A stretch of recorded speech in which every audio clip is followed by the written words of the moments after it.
Welcome to my YouTube channel. Dear students, आज का topic start करने से पहले एक क्वेश्चन दिया गया है। Explain the effects of global warming on the life on the अर्थ। ज़मीन पर जिंदगी पर ग्लोबल वार्मिंग के होने वाले असरात की वजाहत करें। ये हम पिछली वीडियो में कम्प्लीटली इसको एक्सप्लेन कर चुके हैं, जिसमें हमने पढ़ा था कि ग्लोबल वार्मिंग से फ्लड्स आ सकते हैं, ड्रॉट्स हो सकते हैं, पोलर रीजन्स में आइस मेल्ट होती है। इसके अलावा जो टेम्परेचर है वो इंक्रीज होता जा रहा है। अब आते हैं टॉपिक की तरफ। हमारा टॉपिक है सॉल्यूशंस ऑफ इन्वायरमेंटल प्रॉब्लम्स, माहौलियाती मसाइल के हल। The earth is the only planet in our solar system where life exists. हमारे सोलर सिस्टम में सिर्फ ज़मीन ही ऐसा सियारा है जहाँ पे ज़िंदगी मुमकिन है। Pollutants are harmful to the life on the earth. आलूदगी ज़मीन पर जिंदगी के लिए नुकसानदेह है।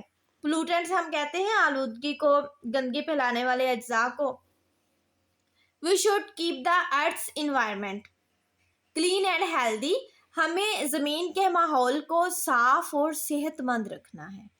Here are some of the solutions of environmental problems. यहाँ पर माहौलियाती मसाइल के कुछ हल हैं। उनमें से सबसे पहला हल है रिड्यूसिंग पोल्यूशन। रिड्यूसिंग कहते हैं कम करना, पोल्यूशन होता है आलूदगी, गंदगी। हमारे माहौल में जो गंदगी है उसको हम किस तरह से कम कर सकते हैं, कौन से स्टेप्स हम ले सकते हैं पोल्यूशन को रिड्यूस करने के लिए, कम करने के लिए। We can take many steps to reduce pollution. हम आलूदगी को कम करने के लिए बहुत सारे स्टेप्स ले सकते हैं, बहुत सारे इकदाम उठा सकते हैं। Domestic trash and other solid waste should not be dumped on open places। Domestic trash और सॉलिड वेस्ट को खुली जगह पे नहीं फेंकना चाहिए। डोमेस्टिक ट्रैश होता है घर का कूड़ा करकट। सॉलिड वेस्ट होते हैं जैसे बोतलें हैं जो ठोस शक्ल में वेस्ट होता है, टूटे हुए पाइप होते हैं, जूते, पुराने कपड़े, मशीनों के पुर्जे खराब हुए हुए। इन तमाम चीज़ों को हमें खुली जगह पे नहीं फेंकना चाहिए। इंस्टेड ऑफ पर्सनल कार्स, ज़ाती कार के बजाय public transport should be used for travel.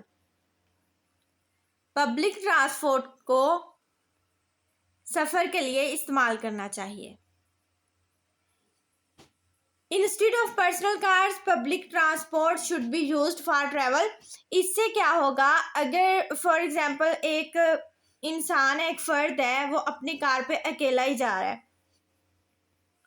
अब उसमें फ्यूल इस्तेमाल होगा, फ्यूल से गैसेस रिलीज होंगी, ग्रीन हाउस गैसेस। इसी तरह से वो अगर अपनी कार पर जाने की बजाय जो पब्लिक ट्रांसपोर्ट है उसी पे अगर जाएगा तो गाड़ियों की तादाद में कमी आ जाएगी, फ्यूल कम इस्तेमाल होगा, गैसेस कम रिलीज होंगी। Sulphur and lead free fuel should be used in vehicles में लेड फ्री और सल्फर फ्यूल इस्तेमाल करना चाहिए। Factories and industries should be shifted away from the populated areas. फैक्ट्रियों और कारखानों को आबादी से दूर मुंतकिल करना चाहिए। जहाँ पे आबादी है वहाँ पे फैक्ट्रियाँ और कारखाने नहीं बनाने चाहिए, आबादी से दूर होने चाहिए, क्योंकि फैक्ट्रियों से धुआं निकलता रहता है जो हमारे माहौल को आलूदा करता है, लाइफ के लिए हार्मफुल होता है। Asterisk industrial exhaust gases must be neutralized before releasing into the air।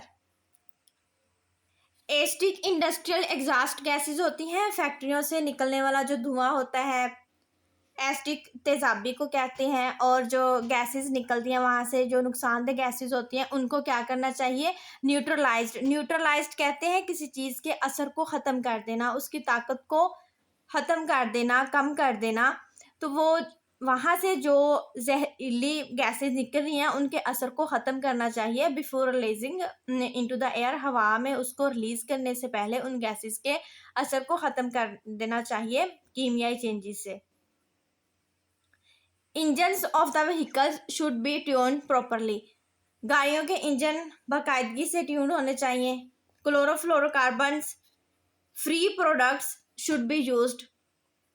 अब वो वाली प्रोडक्ट्स इस्तेमाल करनी चाहिए जो क्लोरोफ्लोरोकार्बन यूज नहीं करती। 4R strategies. अब 4R स्ट्रेटजीज कौन सी हैं? ऑफ रिफ्यूज, रिफ्यूज होते हैं इनकार करना, रिड्यूस होता है कम करना, रीयूज होता है दोबारा इस्तेमाल करना, रिसाइकल होता है किसी चीज को दोबारा से इस्तेमाल के काबिल बनाना। रिफ्यूज किस तरह से कि कोई चीज है जो आलूदगी फैलाती जा रही है तो हमें उसको रिफ्यूज कर देना, इनकार कर देना, उसका इस्तेमाल बिल्कुल खत्म कर देना। रिड्यूस होता है कम कर देना कि कोई चीज़ हम इस्तेमाल कर रहे हैं उसके बगैर हमारा गुजारा ही नहीं है, लेकिन वो आलूदगी का सबब बन रही है तो उसका इस्तेमाल हमने कम से कम करना है। रीयूज होता है किसी भी चीज़ को दोबारा से इस्तेमाल कर लेना। रिसाइकल होता है जो चीज़ें इस्तेमाल हो चुकी हैं उनके अंदर कोई तब्दीली ला के या नई शक्ल में उनको मुंतकिल करके दोबारा से काबिल इस्तेमाल बनाना। For the conservation of resources, वसाइल के तहफ़्फ़ुज़ के लिए शुड बी अडॉप्टेड, एहतियार करनी चाहिए। Trees should be grown along the road sides, जो सड़कों के किनारे हैं वहाँ पे भी दरख्त उगाने चाहिए, दरख्त लगाने चाहिए सड़कों के किनारों पर। नंबर 10 है ट्री प्लांटेशन, पौधे उगाना।